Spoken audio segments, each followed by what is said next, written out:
Les invito a abrir sus Biblias en Lucas, capítulo 2. Vamos a leer desde el versículo 1 al 14 y vamos a leer la narrativa de la Navidad. Voy a leer en versión NBI y dice así la palabra del Señor. Por aquellos días, Augusto César decretó que se levantara un censo en todo el Imperio Romano. Este primer censo se efectuó cuando Cirenio gobernaba en Siria. Así que iban todos a inscribirse cada cual a su propio pueblo. También José, que era descendiente del rey David, subió de Nazaret, ciudad de Galilea, a Judea. Fue a Belén, la ciudad de David, para inscribirse junto con María, su esposa. Ella se encontraba encinta, y mientras estaban allí se le cumplió el tiempo. Así que dio a luz su hijo primogénito, lo envolvió en pañales y lo acostó en un pesebre, porque no había lugar para ellos en la posada. En esa misma región había unos pastores que pasaban la noche en el campo, turnándose para cuidar sus rebaños. Sucedió que un ángel del Señor se les apareció, la gloria del Señor los envolvió en su luz y se llenaron de temor. Pero el ángel les dijo: no tengan miedo, miren que les traigo buenas noticias que serán motivo de mucha alegría para todo el pueblo. Hoy les ha nacido en la ciudad de David un Salvador, que es Cristo el Señor. Hasta aquí la lectura. Y hermanos, la Navidad tiene que ver con el nacimiento de Jesús. La palabra Navidad es una palabra que viene del latín tardío, que es nativitatis, pero que significa nacimiento. De acá viene la palabra natividad o natalidad. La Navidad tiene que ver con el nacimiento de una persona. Y esta persona es la persona más importante de la historia de la humanidad. Déjenme desarrollar un poquito esto. En Navidad la cristiandad recuerda el nacimiento de Jesús de Nazaret. Incluso más allá del cristianismo, no ha habido persona más importante e influyente a lo largo de toda la historia que Jesús de Nazaret. Un judío del primer siglo, del cercano Medio Oriente, que dijo de sí mismo, ser el Salvador del mundo y Dios mismo. Quiero ilustrarlo porque ha habido muchas personas a lo largo de la historia que han querido menoscabar la influencia de Jesucristo, este Jesús de Nazaret. Y uno de ellos, como tengo un pasado rockero, me acuerdo de John Lennon. ¿Saben quién fue John Lennon? El líder de los Beatles, ¿no? John Lennon en 1966, piensen un poco, en la década del 60, pleno auge del rock mundial. Todo el mundo, las bandas de rock eran los eventos más grandes y llevaban multitudes asombrosas.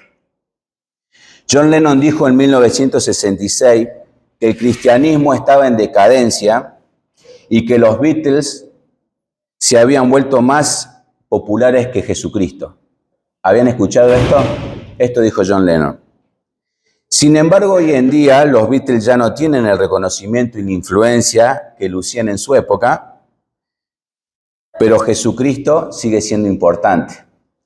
Hay miles de testimonios a lo largo de todo el mundo que dicen que Jesús es muy influyente en sus vidas. Son testimonios reales, de personas reales. Y esto es una evidencia aplanadora, es devastador, es objetivo. Jesús es trascendente, es la persona más importante de la historia de la humanidad. Fíjense, yo me fijé en Google y traté de ver algunas personas que fueron relevantes en la historia de la humanidad y encontré esta lista. Mahoma, escuchen la lista. Buda, Confucio, Johannes Gutenberg, Albert Einstein, Luis Pasteur, Galileo Galilei, Copérnico, Newton, Aristóteles, Darwin, Lutero, Alejandro Magno, y así sigue la lista. Sin embargo, Jesús es la persona más relevante que jamás haya existido. Esto llega al punto que la historia está dividida en dos, antes y después de Cristo. Nadie ha ejercido más influencia en la historia de la humanidad que Jesús de Nazaret. Pero nos estaríamos quedando afuera de la perspectiva bíblica si solo consideramos a un Jesús histórico. Claro que los evangelios recogen el relato de este Jesús histórico, de este judío que nació en Belén, pero al mismo tiempo lo conectan con el Cristo eterno de Dios, el Verbo de Dios hecho hombre. Y es acá donde quiero llamar la atención de ustedes, para que veamos esta doble perspectiva, la de un Jesús histórico, real, que nació en Belén, y la de un Cristo eterno de Dios que se encarna en la persona de Jesús. Quisiera que leamos Juan, el Evangelio de Juan, capítulo 1. Vamos a leer 2 versículos nomás, es largo, pero vamos a leer 2 versículos, el versículo 1 y el versículo 14, para que veamos la perspectiva, esta doble perspectiva en los evangelios. Sí, Jesús es real, es un personaje histórico, pero tiene que ver con el Cristo de Dios. En el principio ya existía el Verbo, y el Verbo estaba con Dios, y el Verbo era Dios. Antes que pasemos al versículo 14, quiero decir un poquito sobre esta palabra verbo, porque nosotros en el siglo XXI, acá en Occidente, vemos la palabra verbo y no entendemos mucho qué significa. El original de esa palabra es logos, y el logos tenía que ver con la palabra escrita, el discurso, pero también con aquella palabra que aún no se había dicho, con aquella palabra que estaba en la mente. Y esto llevado al universo tiene que ver con el axioma inicial de todo lo creado. El logos era lo que daba sentido a todo, era la inteligencia primordial para el griego. Juan, aproximadamente en el año 85, en una mentalidad griega, recoge esta idea del logos y dice que en el principio ese logos es Jesús. ¿Por qué sabemos que está hablando de Jesús? Versículo 14. ¿Qué pasa con este verbo? Y el verbo se hizo hombre. Ahí estamos viendo la doble perspectiva. Esto que dio origen al universo, donde se sustenta la vida, está naciendo en un hombre, en Jesús de Nazaret, y habitó entre nosotros, y hemos contemplado su gloria, la gloria que corresponde al Hijo unigénito del Padre, lleno de gracia y de verdad. Esta perspectiva quisiera decir que si nosotros afirmamos que Jesús, es Dios y hombre al mismo tiempo, ¿por dónde deberíamos comenzar para entender la Navidad? ¿Quién está naciendo? ¿Dios? ¿Cristo en Cristo o Jesús de Nazaret? ¿Por dónde comenzar, no? Para poder entender un poco de la Navidad. Y déjenme decirles que el estudio de Cristo se llama cristología, ¿bien? Y la cristología moderna dice que debemos empezar por el estudio del hombre, de la persona histórica de Jesús. La contraposición de esto, empezar por un Cristo divino, es comenzar por una cristología de arriba, que se llama. Hay 2 posturas, la cristología de abajo, que dice que debemos comenzar por un Jesús histórico, y la cristología de arriba, que dice que debemos comenzar por un Cristo eterno. ¿Cómo estudiar la persona de Jesús entonces? Donald McLeod dice en su libro, desde que la cristología de abajo se puso de moda, una avalancha de adopcionismo surgió. Estos no presentan a un Cristo como Dios hecho hombre, sino a un hombre que en cierto sentido se convierte en Dios. Debemos tener cuidado, hermanos, porque nosotros no creemos tan solo en un Jesús histórico que nació, como cree la cristiandad en su masividad y aún más allá de los cristianos. Nadie discute la existencia de un Jesús histórico el día de hoy. Nosotros debemos volver a una cristología bíblica. El Nuevo Testamento parte de una cristología de lo alto, como ya hemos visto en el Evangelio de Juan, como acabamos de ver en el Evangelio de Lucas. Narra el nacimiento de Jesús, pero inmediatamente un ángel del Señor, ¿qué les dice a esos pastores? Les ha nacido un Salvador, Cristo el Señor. Ahí está la otra perspectiva. Teniendo esta doble perspectiva en mente, es que vamos a ver ahora con más atención al relato de Lucas, el que acabamos de leer en el capítulo 2. Si volvemos a Lucas 2, quisiera que prestemos atención al versículo 4 y al 11, y ahí van a encontrar algo que se repite. Ustedes saben que las repeticiones nos dan una clara clave del énfasis que el autor está queriendo darnos. ¿Y cuál es esa repetición? A ver si la podemos encontrar. Versículo 4 y versículo 11. Versículo 4, también José, que era descendiente del rey David, subió de Nazaret, ciudad de Galilea, a Judea. Fue a Belén, la ciudad de David. Versículo 11. Hoy les ha nacido en la ciudad de David un Salvador, que es Cristo el Señor. Es una frase que se repite y deberíamos prestar atención a esa frase. es la ciudad de David. Que haya nacido, ¿por qué Jesús nace en Belén? ¿Por qué el Cristo se encarna en Belén? Y esto es lo que en esta mañana quiero que veamos. Quiero que juntos podamos ver por qué es importante que el Cristo haya nacido en Belén y qué significa esto de la ciudad de David.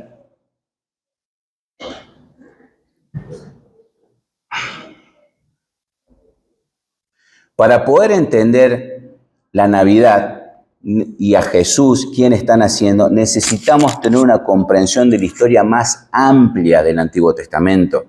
Necesitamos pegar un vistazo hacia las escrituras hebreas, porque todo el Antiguo Testamento apunta a Cristo. Uno puede decir, bueno, ¿por qué Jesús nació en Belén? Y fue por voluntad del emperador, de Augusto César. Él mandó un edicto, un decreto de que todo el mundo fuera censado, quiso censar el Imperio Romano por muchos motivos, pero uno de los cuales cobrar mayores y mejores impuestos, obviamente. Pero uno pudiera decir, bueno, fue la voluntad de Augusto César que Jesús naciera en Belén. ¿Será así? Peguemos un vistazo, vamos al libro de Miqueas, capítulo 5, versículo 2. Nos vamos a remontar 700 años antes de Cristo. Miqueas es contemporáneo de Isaías y está escribiendo un edicto antes que Augusto César. Antes de que Augusto César escribiera el edicto para que Jesús terminara naciendo en Belén, un edicto se está escribiendo acá, en Miqueas 5:2. Pero a ti, Belén Éfrata, Éfrata es la región donde está Belén en aquel entonces, para que no quede duda de qué ciudad se está haciendo mención, específicamente donde nació David. Pero a ti, Belén Éfrata, pequeña entre los clanes de Judá, saldrá el que gobernará Israel. Sus orígenes se remontan hasta la antigüedad, hasta tiempos inmemoriales. El Cristo eterno está naciendo en Belén porque hay un edicto 700 años antes.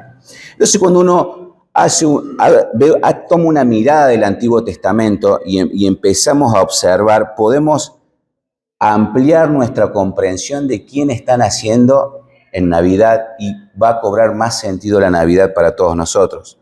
Cuanto más entendamos el Antiguo Testamento, más nos llevará al corazón de Jesús, porque todo el Antiguo Testamento apunta a Cristo. Lo primero que quiero que veamos en esta mañana es la palabra Cristo. ¿Saben qué significa? Ungido significa. La palabra Cristo y la palabra Mesías son iguales, significan exactamente lo mismo.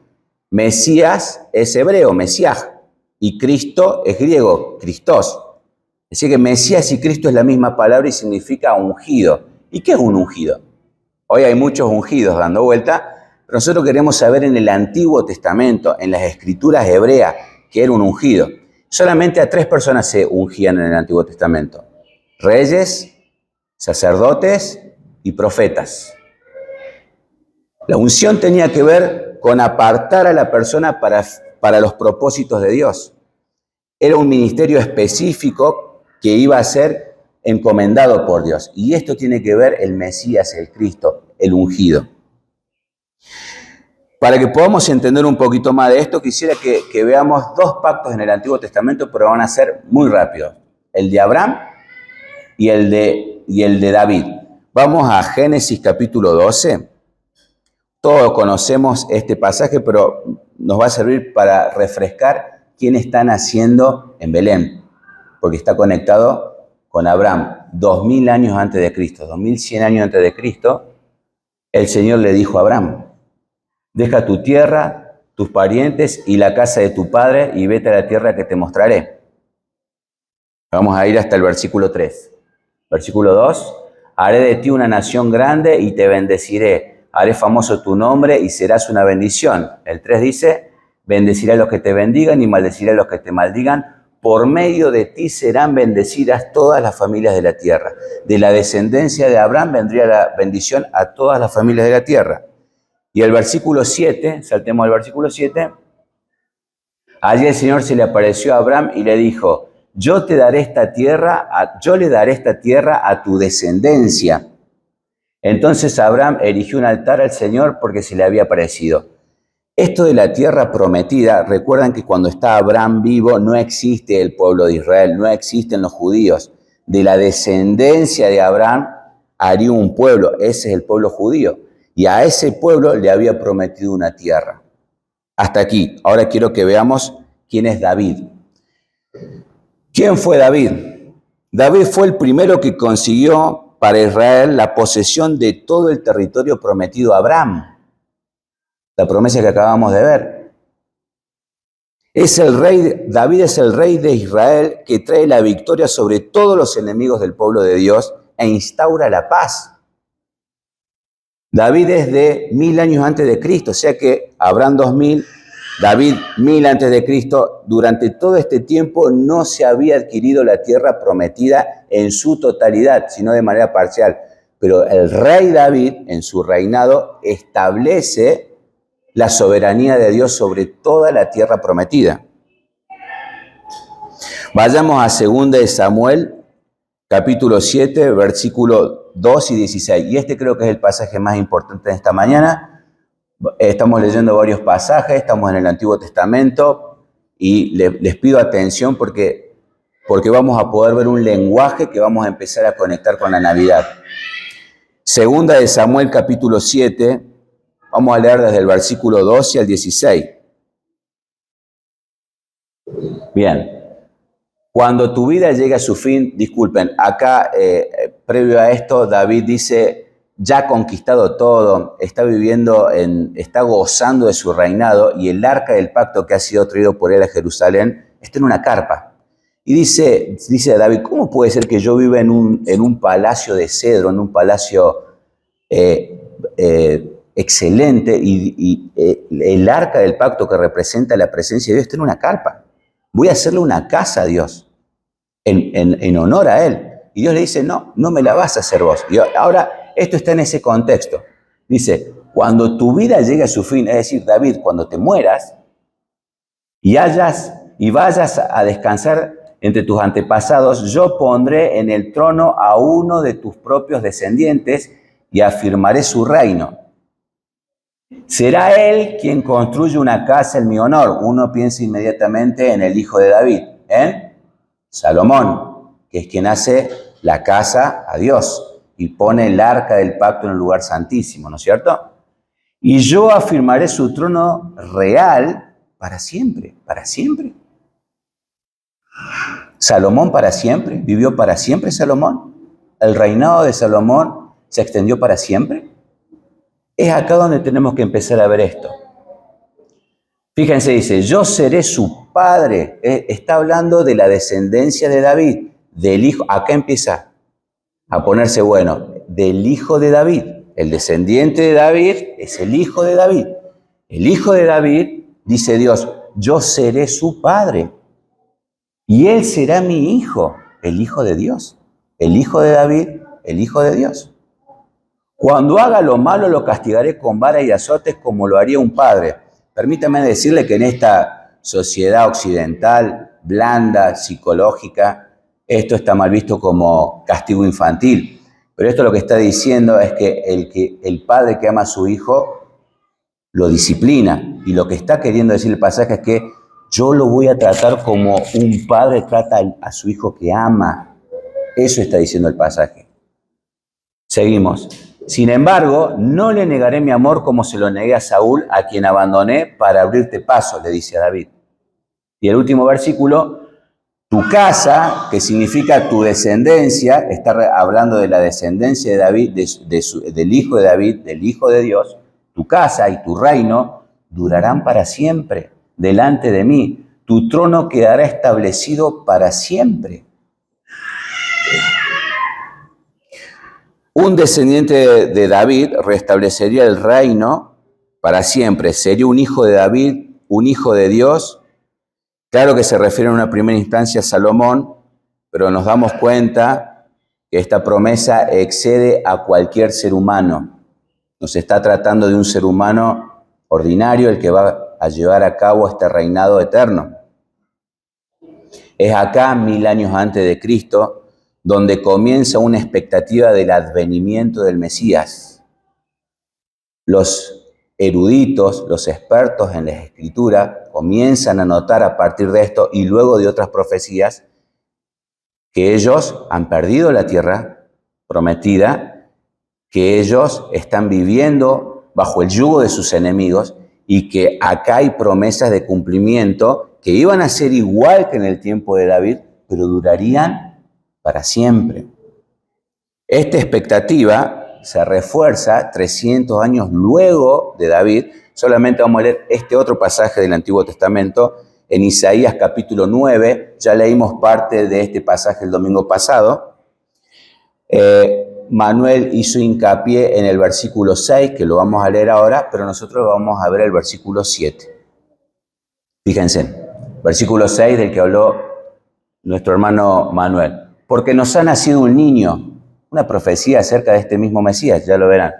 Se nos ha concedido un hijo, la soberanía reposará sobre sus hombros y se le darán estos nombres: Consejero admirable, Dios fuerte, Padre eterno, Príncipe de paz. ¿Ustedes se imaginan a los eruditos, a los maestros de la ley, leyendo estos pasajes de Isaías, conectándolos con los de Samuel?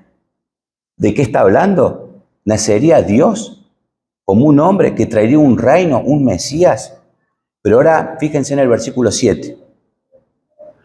Se extenderán su soberanía y su paz y no tendrán fin. Gobernará sobre el trono de David y sobre su reino, para establecerlo y sostenerlo con justicia y rectitud desde ahora y para siempre. Esto lo llevará a cabo el celo del Señor Todopoderoso. Con esta expectativa mesiánica, todo el pueblo de Israel, estudiando las Escrituras y muchos otros pasajes que no nos da el tiempo para ver ahora, pero como han visto es contundente la evidencia que hay de que vendría un ungido, un Mesías, un rey davídico que establecería el reino de Dios para siempre. Con esta expectativa entramos al Nuevo Testamento. Y acá quiero que veamos el Evangelio de Mateo, el capítulo 1 y el versículo 1, y prestemos atención al lenguaje mesiánico que hay en el primer versículo. Mateo capítulo 1, versículo 1. Tabla genealógica de Jesucristo, hijo de David. ¿Qué pensaría un judío que está leyendo esto? ¿Hijo de David? Tabla de Jesucristo, hijo de David, hijo de Abraham. Eso es un lenguaje mesiánico, no cabe la menor duda. Fíjense, hay un pasaje que está en Mateo, en el mismo libro, en el capítulo 9, versículo 27. Pensemos en eso, ¿no? Fíjense lo que pasa acá, en 9:27. Ali, si lo puedes poner, Mateo 9:27. Al irse Jesús de allí, 2 ciegos lo siguieron, gritándole: «Ten compasión de nosotros, hijo de David». A Jesús se lo reconoció como el hijo de David y lo están reconociendo judíos, conocedores de la Escritura. Este no es un Jesús histórico común y corriente. Las mentes que organizaron el orden de los libros del Nuevo Testamento, a propósito colocaron Mateo primero, porque Mateo conecta todo el Antiguo Testamento con el Nuevo, porque Jesucristo es el hijo de Abraham, el hijo de David. Y luego Mateo va a estar todo su libro diciendo porque se ha cumplido, para que se cumplan las Escrituras. Todo el tiempo Jesucristo es el cumplimiento de todo el Antiguo Testamento. Entonces, ¿qué es la Navidad? ¿El nacimiento de un Jesús histórico?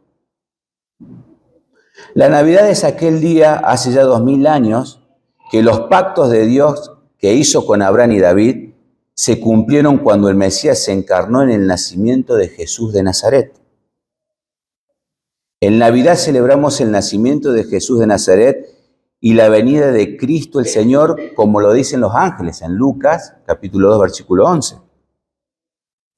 ¿Qué significa que Cristo el ungido es el Señor? Y acá quiero llamar la atención de todos nosotros, porque me incluyo. ¿Qué significa que Cristo sea el Señor? Esta palabra Señor es kurios en griego y significa amo. Y la palabra que las Biblias traducen como siervo es doulos y significa esclavo. Si deberíamos hacer una transliteración, deberíamos poner que Jesús es el amo y que nosotros sus esclavos. Claro que en una mentalidad del siglo XXI esto parece ser muy fuerte, pero Dios buscó esa relación de amo y esclavo para ilustrar cuál debe ser la relación entre su pueblo y Él. Él es nuestro amo, nuestro dueño, nuestro Señor. Pero si Jesús no es el Señor de tu vida, tampoco es tu Salvador. Porque el ángel está diciendo, les ha nacido un Salvador, Cristo el Señor. Si Jesús no es el dueño de tu vida, entonces Jesús de Nazaret solo es un dato histórico en tu vida. Y así lo vas a recordar en Navidad. En ese caso, la Navidad, que se trata de la venida de Cristo el Señor, que trae salvación, no significa nada para tu vida. Entonces, para que la Navidad tenga sentido para ti, ¿Jesucristo es tu Señor?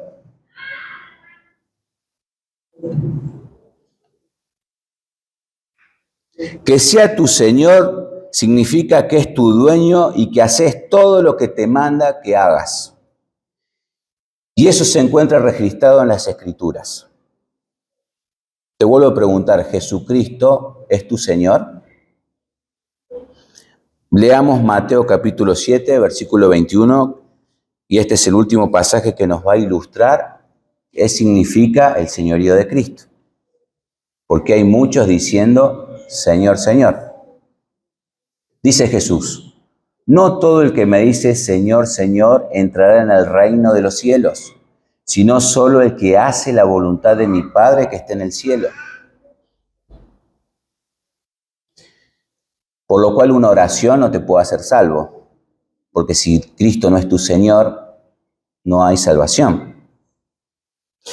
Pero una oración que no te pueda hacer salvo puede ser un buen comienzo camino a la salvación para pedir que el señorío de Cristo venga a tu vida y vos en oración puedas rendirte a Él y decirle, Jesús, sé el Señor de mi vida porque quiero que esta Navidad tenga sentido, el verdadero sentido. Y hermanos, quiero invitarlos a que reflexionemos en esto, a que podamos tomarnos un instante para orar, para meditar, ahí donde están en sus lugares. Yo les voy a pedir que el que quiera pueda inclinar su rostro, cerrar sus ojos y que puedan orar al Señor, porque este puede ser un momento trascendental donde vos puedas entender que si Jesús no es el Señor de tu vida, no hay salvación. Y que esta oración puede ser el inicio de que te puedas rendir delante de su presencia. Él está vivo, Él ha resucitado, Él está en medio nuestro. Señor, bendito sea tu nombre, Padre. Yo te pido en esta mañana, Señor, que tomes nuestros corazones y que te hagas el Señor de nuestras vidas. No solo eres el Jesús de la historia, sino eres el Cristo eterno que vive para siempre. Tu reino ya ha sido establecido y entra aquel quien se somete a tu señorío. Jesús, nos rendimos delante de ti. Te pedimos que tomes control de nuestras vidas, que todas nuestras decisiones, Señor, tengan que ver con tu voluntad. Sé el dueño de nuestras vidas. Amén, Señor. Quédate ahí un instante más y decirle lo que tenés en tu corazón al Señor. Él te escucha.